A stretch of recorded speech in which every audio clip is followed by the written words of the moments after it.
ഇഷ്ടമല്ലെങ്കിൽ ബ്ലോക്ക് ചെയ്യുക.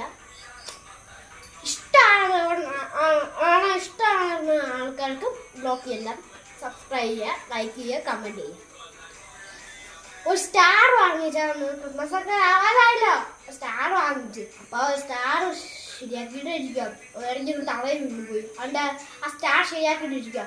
അത് ശരിയാക്കിയിട്ട് ഞാൻ നിങ്ങൾക്ക് മറ്റു റീൽസുകൾ കാണിച്ചു തരാം. ഇത് കാണിക്കാനില്ല. ക്രിസ്മസ് ഒക്കെ ആയല്ലോ. നിങ്ങളുടെ വീട്ടിൽ ക്രിസ്മസ് ആവുകയാണെങ്കിൽ എനിക്കൊരു ഗ്രൂപ്പുണ്ട് iPhone 6ൻ്റെ. അത് ഞാൻ നിങ്ങൾക്ക് ജോയിൻ ചെയ്താൽ നിങ്ങൾക്ക് ഞാൻ പറയുന്ന വോയിസ് ടൈപ്പിങ് എല്ലാം നിങ്ങൾക്ക് കാണാൻ പറ്റും. ഞാൻ ഗ്രൂപ്പ് ഉണ്ടാക്കി. ആ ഗ്രൂപ്പിൽ നിങ്ങൾ വാട്സപ്പിൽ